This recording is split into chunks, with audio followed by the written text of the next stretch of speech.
Mon prochain invité, ça fait longtemps que je suis sa carrière dans le monde du hockey. Je l'ai vu commencer dans le hockey senior du côté de Pont-Rouge. Je l'ai vu remporter la coupe avec le Radio X de Québec, avec également la formation de Pont-Rouge un petit peu plus tard. Il a gagné la coupe également avec Saint-Georges. On l'a vu dans la série Montréal-Québec. C'est pour moi un peu l'ultime soldat sur glace, Brian Lachance. Salut Brian, comment ça va? Ça va bien, toi, Gab? Oui, ça va très bien, Brian. Regarde, on va regarder un petit peu ta carrière ensemble. T'as joué ton hockey junior du côté de Sherbrooke à l'époque. T'as joué également une saison dans le junior 3 du côté de Cowansville. Et j'aimerais ça savoir, là, est-ce que le joueur qu'on a connu dans le hockey senior, c'est un peu le gars qu'on a vu également du côté du junior? Est-ce que le moule s'est fait un peu là? Oui, c'était le même joueur. J'étais le même joueur du début jusqu'à la fin. Joueur de caractère, joueur émotif. Moi, dans le junior, là, j'avais été invité pour pratiquement remplir un gilet pour le camp d'entraînement. Ah ouais? Puis, fait qu'il a fallu que je fasse ma place dans tous les sens, là, parce qu'il ne me connaissait pas pantoute.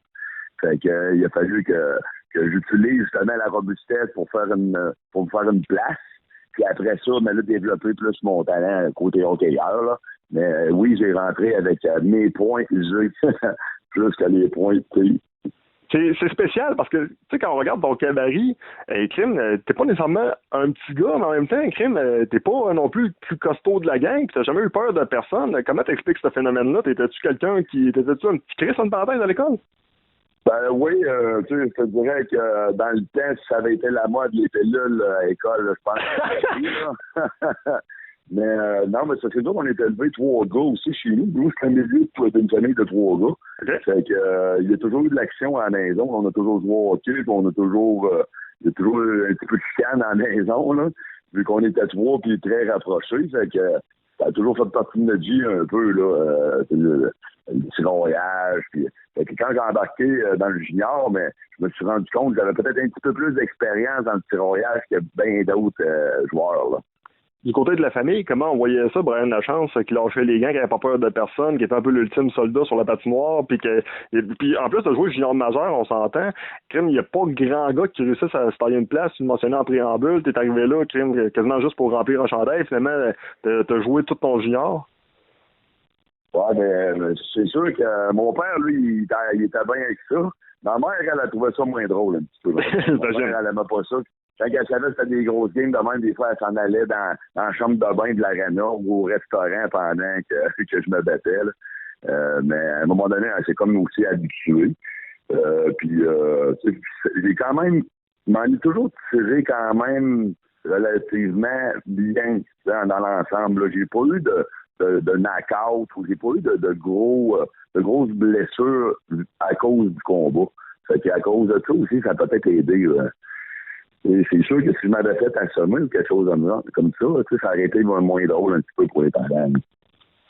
Ton plus beau souvenir dans le hockey junior, tu dirais lequel? Mon plus beau souvenir, moi, c'est mon année de 19 ans. On avait toute une formation, puis tout un groupe de gars. Toute cette saison-là, je pense que ça s'est marqué à vie. Là. On l'a échappé contre Wayne Aranda, puis la gang à Mike Ribeiro en série. Mais dans l'ensemble, là, on a eu une très belle année. On a eu pas beaucoup de défaites. Puis on avait une belle esprit d'équipe. Fait que même à l'extérieur de la patinoire, c'était le fun aussi. Fait que c'était toute une année.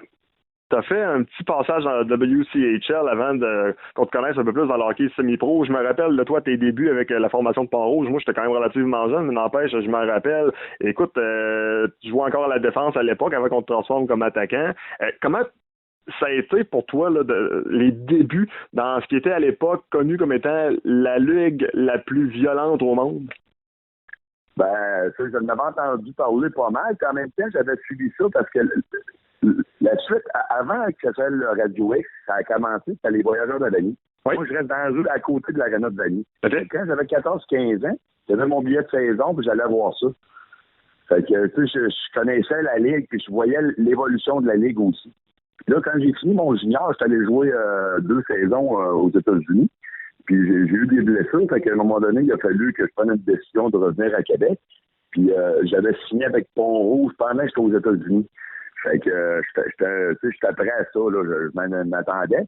Puis pendant ce temps-là, Pont-Rouge, dans ces années-là, en début 2000, il y avait une bonne équipe de robustes aussi. Fait que je sentais que j'étais bien entouré pour mes premières années là-dedans. Comment tu as trouvé ça de côtoyer un gars comme Mike Brault, qui à l'époque était vraiment là, à son apogée, il était dans ses meilleures années? Ben, c'est justement là, quand que j'allais voir les voyageurs de Denis, c'était comme lui la vedette de la Ligue. Là. Fait que quand que je me suis ramassé à Pont-Rouge, assis à côté de lui dans la chambre, c'était quasiment un rêve qui se réalisait. Là, je me suis ramassé avec mon idole. Là, Juste pour le fun, là, encore une fois, écoute, t'étais assis à côté de Mike Bro dans la chambre. Le premier camp d'entraînement, là, comment ça se passait à l'époque? Est-ce que les gars vous essayiez? Est-ce qu'il y avait un respect mutuel? Parce que toi, t'arrives, là, regarde, t'es un jeune coq qui sort du junior majeur, t'as joué un petit peu aux États-Unis, mais pas tant que ça non plus. Comment ça se passe? Ben, ça se passe là, présentement. Mon premier camp d'entraînement à Pont-Rouge, Mike, qui n'était pas là, il avait manqué le début de la saison. Il n'était pas là. Il y avait Sébastien Cyr dans ce temps-là qui était en progression. Sébastien, lui, il voulait essayer tout le monde dans le camp d'entraînement. Mais là, le coach Serge Beausoleil, à l'époque, il avait dit qu'on ne se battra pas entre nous autres. On va attendre d'avoir les matchs hors concours pour se battre contre les autres équipes en place pour pas se blesser entre nous autres. Là. Fait que ça s'est fait quand même bien, le camp d'entraînement. Là, ça s'est fait avec de l'amitié, puis pas trop... tu sais, ça travaillait fort, mais on n'a pas essayé de se blesser entre nous autres. Là. Ensuite, tu as eu un passage du côté du Saguenay, qui a quand même été un beau passage, mais je pense que les gens t'ont vraiment découvert dans la Ligue nord-américaine de hockey avec la formation du Radio X de Québec. Évidemment, il y a eu la Coupe, dans une année de hockey qui était extraordinaire. Je me rappelle d'avoir suivi ça avec Sylvain Blouin, Donald Brashear, Jacques Dubé, toute la belle gang du Radio X. Vous aviez eu vraiment une saison extraordinaire, les séries. Alex Tremblay qui avait fait au-dessus de 50 buts cette année-là. Écoute, ça avait été extraordinaire comme saison de hockey. C'est là également qu'on s'est connus par la bande. Écoute, le Radio X, t'as carrément, c'est magique parce que crime, t'es dans ta ville, tu représentes carrément ton coin, tu joues chez vous, devant ton monde. Écoute, le Radio X, t'as carrément permis d'éclore. Oui, ben je pense que puis quand j'étais jeune, tu sais, on allait voir les Nordiques de Québec. Je visualisais à un moment donné de jouer dans la Ligue nationale, jouer au Colisée.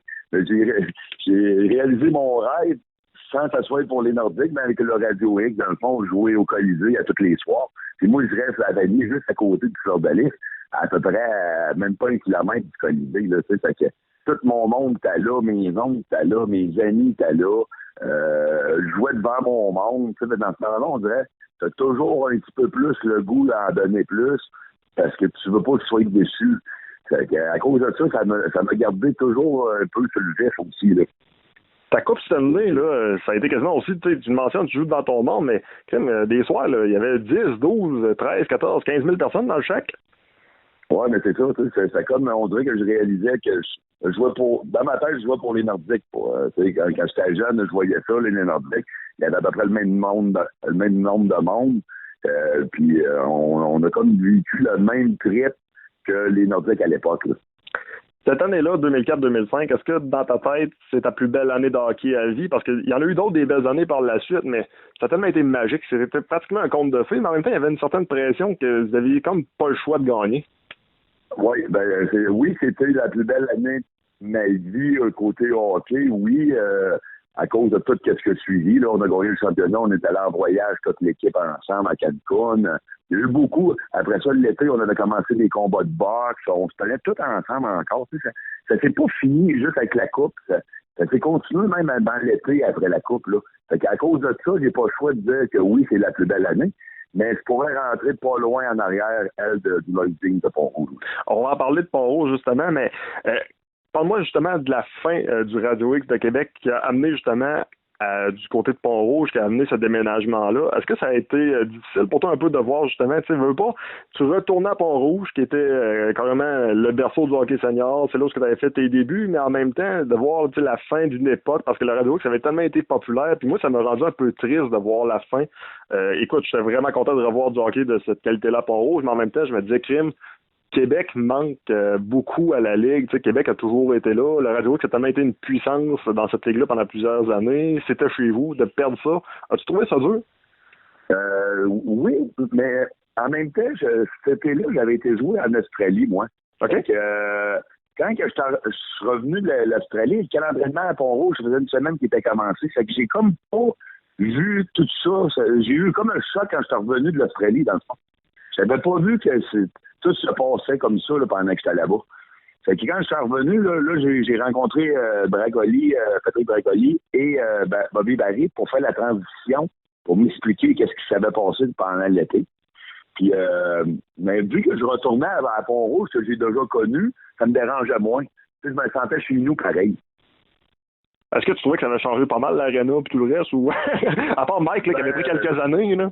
Ouais, non, mais oui, parce que là, on a eu la chambre comme au deuxième étage. Là, quand que j'avais joué la première fois, là, on avait une chambre plus en bas. Puis là, on avait eu la chambre en haut, là, juste notre chambre à nous autres. Là. Fait que juste ça, je trouvais qu'il y avait une belle amélioration de ce côté-là. Mais le reste, Pont-Rouge, ça a toujours fait partie, c'est juste une demi-heure de chez nous. Puis j'aime le monde de Pont-Rouge. Le monde m'avait connu un peu avant. Fait que je me sentais dans mes lieux pantoufles pareil. Là. Hey, puis vous aviez vraiment toute une équipe.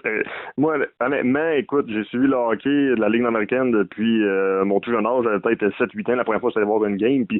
Mais je pense que jamais une année qui m'a donné autant de palpitations cardiaques, en parenthèse, que l'année du Lloyd Jeans. Parce que, écoute, l'équipe qui avait Sébastien Courcelle, Steve Larouche, Robert Guillet, Mike Brault, Sébastien Morissette, Jean-Philippe Brière, qui étaient tes deux derniers compagnons de trio. J.Y. Leroux était encore là, Christian Laflamme. Mais écoute, c'était une équipe du tonnerre aussi, là. Oui. Puis en même temps, parce que là, l'équipe était divisée en 3 gangs. Il y avait un tiers qui venait de Montréal, un tiers qui venait de Trois-Rivières, puis un tiers qui venait de Québec.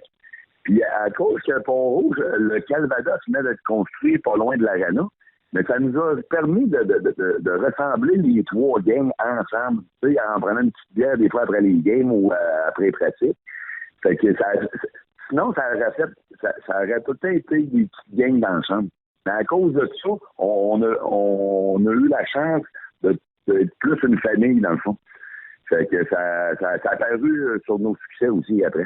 Ben, tu sais, en plus, Paul Chen s'est joint à l'équipe en fin d'année. Quand t'as un clown comme ça dans ta chambre, c'est un peu dur de pas avoir du fun. Ouais, c'est ça, c'est en plein ça. Puis Bobby Barry, il les connaissait de Shawinigan avant. Fait qu'il avait emmené un petit peu son noyau de Shawinigan. En même temps, il restait un petit peu de noyau du Radio X. Puis après ça, ils ont greffé une coupe de joueurs à travers ça. Fait que il y a eu un beau mélange, une belle chimie et un bon mélange. Puis, tu sais, en plus, tu as eu la chance de regagner la coupe l'année d'après du côté de Saint-Georges. Fait que là, écoute, il faut absolument que tu me dises, là, dans ces 3 coupes-là, celle de Saint-Georges, est-ce qu'elle a un petit cachet aussi ou moins que les 2 autres? Oui, elle a eu un cachet Saint-Georges parce que on jouait souvent contre Saint-Georges dans les séries. Puis on dirait que je savais qu'est-ce qui manquait un petit peu à Saint-Georges. Je savais la petite coche qui leur manquait. Puis je me disais tout le temps, Caroline, je comprends pas qu'ils ne se rendent pas compte qu'il manque cette petite coche-là pour gagner, parce qu'ils ont toujours des bonnes équipes. Puis quand je me suis ramassé à Saint-Georges, j'étais content parce qu'il y avait beaucoup de partisans, premièrement, qui voulaient que j'aille jouer à Saint-Georges, parce que j'ai eu beaucoup de rivalités à Saint-Georges dans ma carrière. Entre autres, Jonathan Delisle, c'était Tardy. C'était tous des gars qui jouaient un peu dans le même style que moi, fait que ça faisait des flamèches à la patinoire. Fait qu'à cause de ça, on dirait, je me disais, crime, je vais finir ma carrière sûrement en boxe. Puis comme de fait, dans la Ligue nord-américaine, j'ai fini en boxe. T'sais, on dirait que c'était destiné. Ben, en plus, c'est niaiseux. Crime, tu le mentionnes, il manquait de temps un petit ingrédient, puis c'est la seule coupe que cette équipe-là a réussi à gagner. Tu as fait partie de cette formation-là.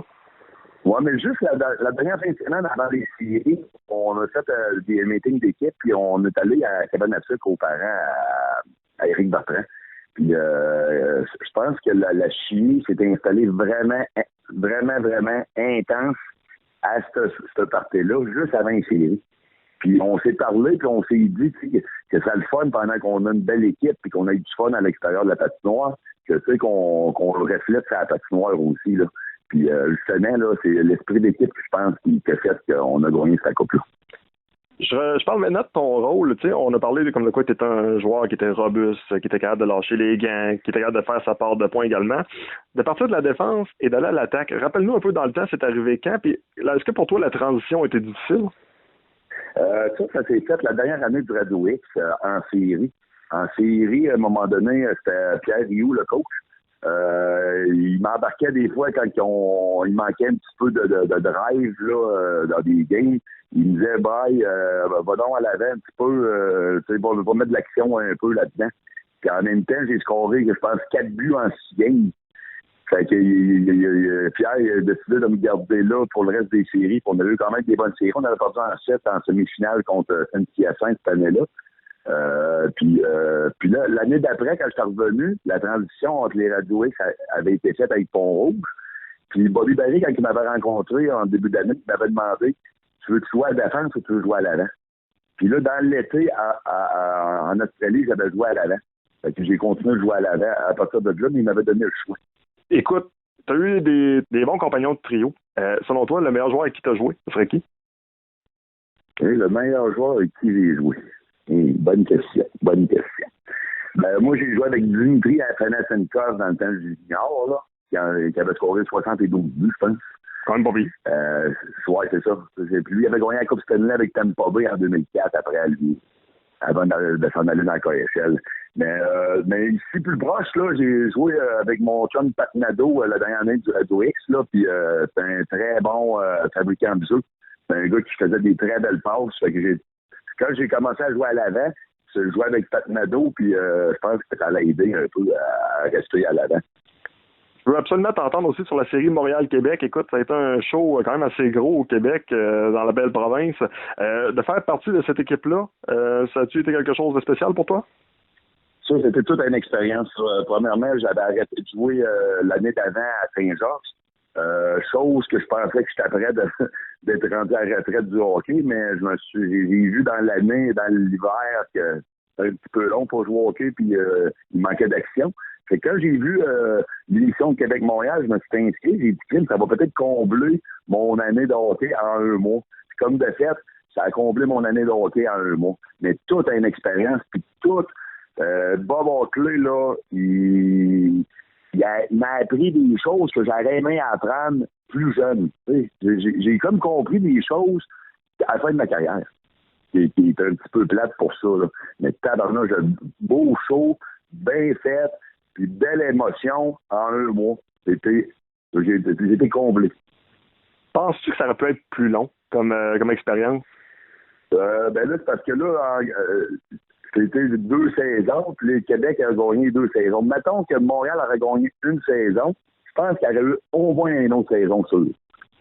Mais en gagnant 2 fois, Québec, là, ça commençait à être long, là, de continuer ça. Là, il ne voulait pas faire un 4-7 non plus. Là. Mais en ayant été 1-1, d'après moi, il y aurait eu une ultime saison. Tu allais conclure ta carrière du côté de Lac-Mégantic. Est-ce que tu es satisfait de la manière que ça s'est terminé? Tu es même coaché un petit peu? Oui, mais ça, c'est plus un rêve de jouer avec mon petit frère. Je n'avais jamais joué avec mon petit frère dans ma vie. Mon petit frère, il revenait de l'Université de Moncton avec les Aigles Bleus. Puis là, il m'a demandé, il dit, Brian, avant d'arrêter de jouer complètement, il dit, on serait le fun qu'on joue une saison ensemble. Puis on est allé là, puis j'ai joué 3 saisons avec, puis on a gagné le championnat des 3 saisons qu'on a joué ensemble. Fait que c'était juste du bonheur. Coaché, je sais que tu y as goûté un petit peu. Est-ce que tu aurais préféré continuer l'expérience ou est-ce que tu as vu du hockey d'aujourd'hui avec les jeunes t'a déçu un peu? Oui, mais coacher, à un moment donné, je me suis rendu compte que je mettais beaucoup trop d'émotions sur... j'étais trop émotif. Fait qu'à un moment donné, j'ai trouvé que ça m'épuisait beaucoup coacher. Je prenais ça tellement à cœur que j'ai dit, je vais me ramasser les cheveux blancs l'année prochaine. Je continue à coacher. C'est un peu à cause de ça. Je trouvais que j'étais peut-être un petit peu trop intense pour la nouvelle génération de joueurs. Là. Je coachais un petit peu comme j'avais joué. Fait que il y en a qui trouvaient ça un petit peu old school. Là. Bon, écoute, l'ancienne génération versus nouvelle génération, des fois, ça peut être un peu plus compliqué. Ouais, c'est ça. Fait que j'ai dit, je vais arrêter ça avant qu'on se chicane ou avant que j'aille les cheveux blancs. Là. Brian, en terminant l'entrevue, écoute, j'ai goût de te laisser peut-être les derniers mots de l'entrevue pour une question, puis peut-être remercier également les amateurs de hockey. La première question, avant les remerciements, écoute, j'ai goût de te dire, si tu pouvais résumer ta carrière de hockey en quelques mots, comment tu la décrirais? Je te dirais caractère, émotion, spectacle. Puis toujours pour les fans. Et pour ce qui est des amateurs maintenant? Moi, les amateurs, je voudrais les remercier. Premièrement, ils m'ont toujours supporté. J'ai jamais eu de mots blessants, ou pas à l'extérieur des fois, mais je veux dire, avec mes partisans à moi, là, toujours eu des bons mots. toujours été sympathique avec eux autres aussi envers moi. Je voudrais juste les remercier encore une fois pour toutes les belles expériences que j'ai vécues à cause de ça. Ben moi, j'ai rien que le goût de te dire merci de nous avoir offert du hockey et puis un spectacle de qualité saison après saison. Ça a toujours été un plaisir pour moi puis pour un paquet de monde de suivre ta carrière. Tu t'es toujours donné à 100%. Pour moi, tu es l'ultime soldat sur la patinoire. Merci beaucoup, c'est vraiment fin. Puis en même temps, on sent les blessures, mais tu sais, tout le paquet de bagages et d'expérience que ça a fait, mais au moins c'est ça notre cadeau présentement, là. C'est pas les blessures.